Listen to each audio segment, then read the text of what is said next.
Evangelho de Mateus. Jesus Cristo se tornou obediente até a morte, numa cruz, pelo que o Senhor Deus o exaltou e deu-lhe um nome muito acima de outro nome. Paixão de nosso Senhor Jesus Cristo, segundo Mateus. Naquele tempo, Jesus foi posto diante de Pôncio Pilatos, e este o interrogou. Tu és o rei dos judeus? Jesus declarou. É como dizes. E nada respondeu quando foi acusado pelos sumos sacerdotes e anciãos. Então Pilatos perguntou: Não estás ouvindo de quanta coisa eles te acusam? Mas Jesus não respondeu uma só palavra. E o governador ficou muito impressionado. Na festa da Páscoa, o governador costumava soltar o prisioneiro que a multidão quisesse. Naquela ocasião, tinha um prisioneiro famoso chamado Barrabás.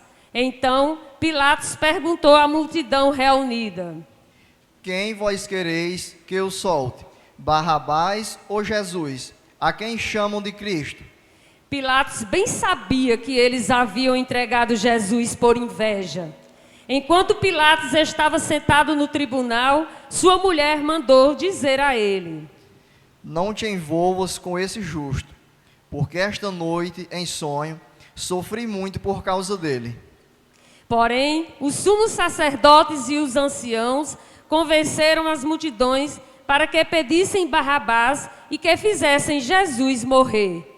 O governador tornou a perguntar: Qual dos dois quereis que eu solte? Eles gritaram: Barrabás. Pilatos perguntou: Que farei com Jesus, que chamam de Cristo? Todos gritaram: Seja crucificado.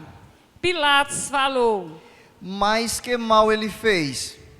Eles, porém, gritaram com mais força: Seja crucificado. Pilatos viu que nada conseguia e que poderia haver uma revolta. Então, mandou trazer água, lavou as mãos diante da multidão e disse: Eu não sou responsável pelo sangue deste homem. Este é um problema vosso. O povo todo respondeu: Que o sangue dele caia sobre nós e sobre os nossos filhos.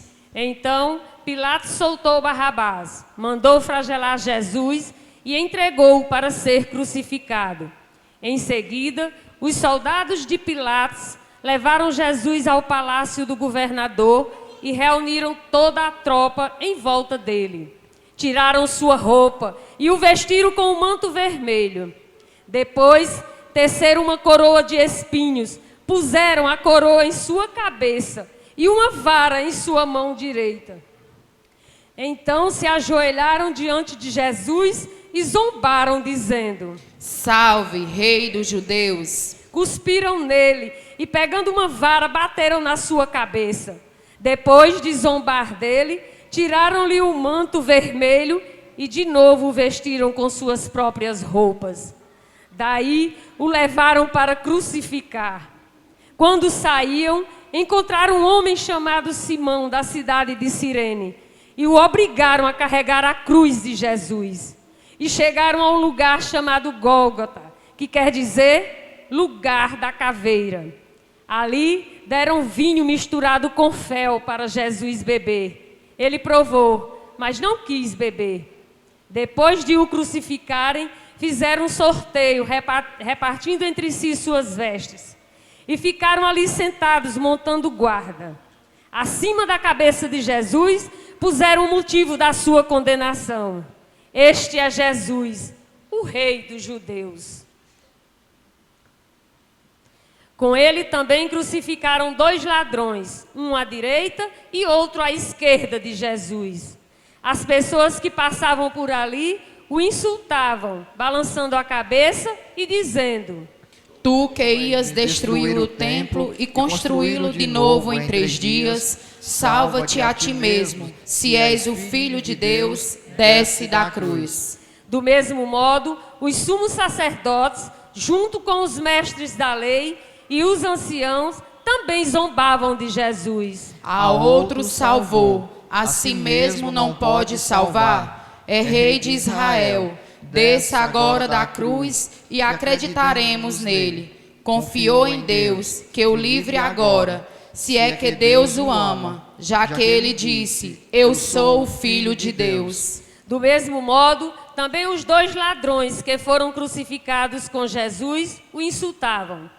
Desde o meio-dia até as 3 horas da tarde, houve escuridão sobre a terra. Pelas 3 horas da tarde, Jesus deu um forte grito.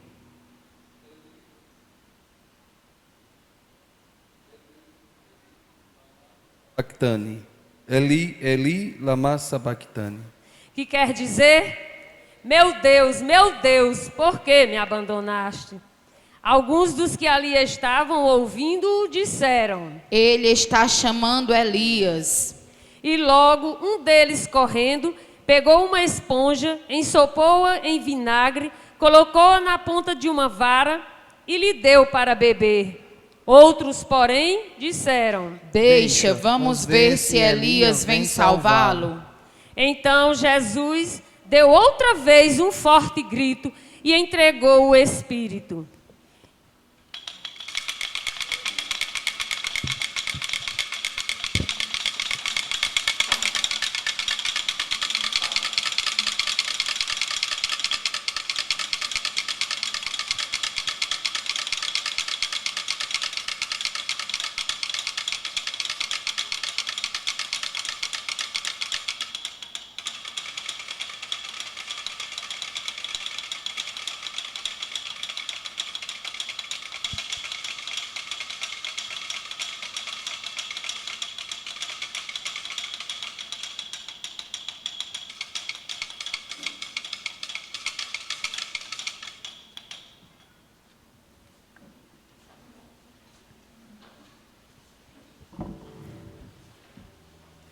E eis que a cortina do santuário rasgou-se de alto a baixo, em 2 partes. A terra tremeu e as pedras se partiram. Os túmulos se abriram e muitos corpos dos santos falecidos ressuscitaram. Saindo dos túmulos depois da ressurreição de Jesus, apareceram na cidade santa e foram vistos por muitas pessoas. O oficial e os soldados que estavam com ele, guardando Jesus, ao notarem o terremoto e tudo o que havia acontecido, ficaram com muito medo e disseram: ele era mesmo o Filho de Deus. Palavra da salvação. Glória a vós, Senhor. Meu Deus,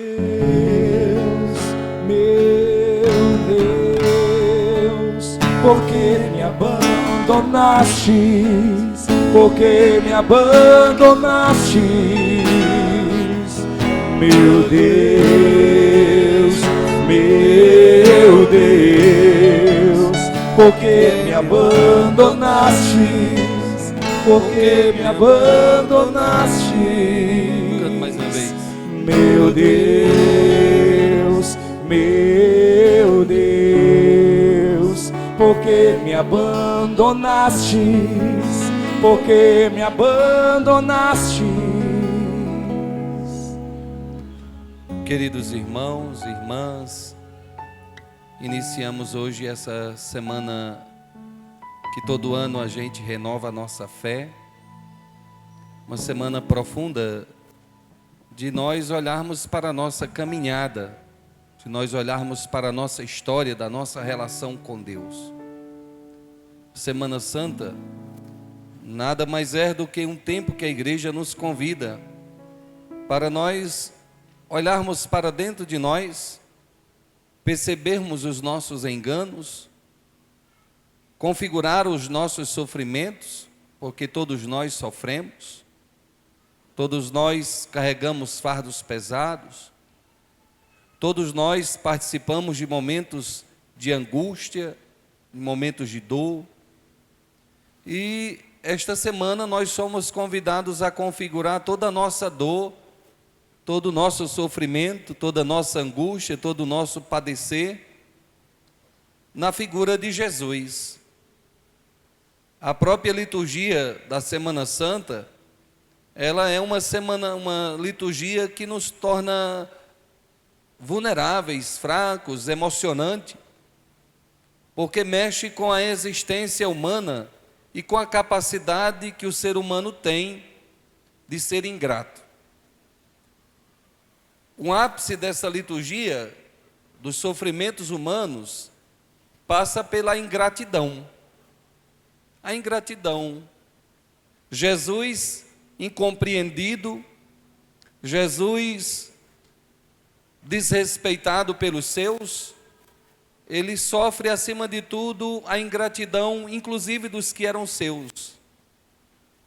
Porque a narração da paixão de nosso Senhor Jesus Cristo, nesse domingo de Ramos, o jornalzinho ele traz abreviado, mas a liturgia mesmo, que traz aqui no evangeliário, traz a versão mais longa, e os discípulos, em um certo momento, eles abandonam Jesus, de modo muito especial, quando os 12 discípulos, quando Judas Iscariote chegou com o comando, que foi organizado depois da venda de Jesus, porque Judas combinou com os judeus que Jesus seria aquele que ele beijasse. E quando Judas beija Jesus, então os discípulos abandonam o mestre. Todos saem correndo. Fica apenas Pedro, Tiago e João, que estava com Jesus. Pedro pega a espada e ainda corta a orelha do soldado Malco. Depois, todos eles fogem, abandonam o Senhor. Pedro nega Jesus 3 vezes, diz que não o conhecia. Depois, o próprio Judas cai em si mesmo e reconhece que errou, embora reconheça o seu pecado, mas por orgulho, por soberba, não volta a Jesus, não volta a pedir perdão, prefere a se matar do que pedir perdão. Esse é o grande perigo do coração do homem, um coração insensível, que às vezes quer resolver as coisas sem buscar um coração mais humilde, sem reconhecer o seu erro, sem reconhecer o seu pecado. A morte não é solução para a traição, a morte não é solução para um erro que a gente possa cometer, a solução é a humildade. Jesus não encontrou corações humildes quando ele esteve conosco. Muitos corações insensíveis, muitos corações duros, ingratos, era aquilo que Jesus encontrava. É por isso que esta semana, irmãos, todos nós somos convidados a olharmos para a nossa vida e perceber que nesta semana nós somos convidados a reconhecer nossos erros, a reconhecer nossas dificuldades, a reconhecer nossas escolhas erradas, a reconhecer o tempo perdido que nós temos diante do Senhor. E Ele nos faz um convite nesta liturgia, irmãos, voltar de todo o coração, voltar ao Senhor de todo o coração, porque Ele sofreu muito por nós. Nós ouvimos o texto das humilhações que o Senhor enfrentou, as pauladas que Ele levou na cabeça, a cusparada que Ele recebeu, a rejeição que Ele teve dos seus.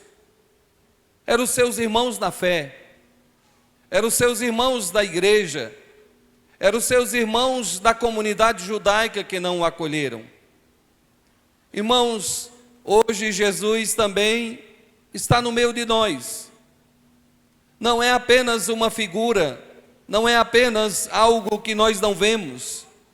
Jesus se manifesta naquelas realidades difíceis que nós enfrentamos e que às vezes nós precisamos de esforço para enxergar a presença dEle, porque Ele está no meio de nós. Ele deseja se manifestar em nossos corações a partir da humildade, quando nós reconhecemos nossos erros, quando nós voltamos de coração e voltamos para Ele, porque só Ele nos dá a força de vencermos todo o mal sem desanimar. Jesus não desanimou, Jesus, em determinado momento, se sentiu também abandonado pelo Pai, mas mesmo se sentindo abandonado, não desistiu, não desanimou. Não houve desânimo que pudesse impedir dele assumir a sua cruz, porque ele desejava nos salvar. Ele desejava completar a criação. Ele desejava criar um povo que fosse tirado do seu lado. Não agora um povo de cabeça dura, mas um povo que recomeça a sua vida. Um povo que, conhecendo a sua verdade, endireita o seu caminho e busca a salvação. Queridos, que nesta Semana Santa que nós hoje iniciamos, o Senhor nos encoraje, o Senhor tome a frente do nosso caminho e nos auxilie a fazermos escolhas que o reconheça. Reconheça não longe, reconheça não que Ele está no céu, mas que Ele está no meio de nós. Reconheça que nós precisamos endireitar o nosso caminho através do perdão, da humildade, de voltar atrás e de retomar os passos que Ele nos deu. Que esta semana nós possamos viver em nossa família, em nossa casa, endireitando o nosso caminhar, e que sejamos guiados pelo Espírito, que levou Jesus ao deserto, preparando para este momento que nós vamos viver durante esses dias. Louvado seja nosso Senhor Jesus Cristo.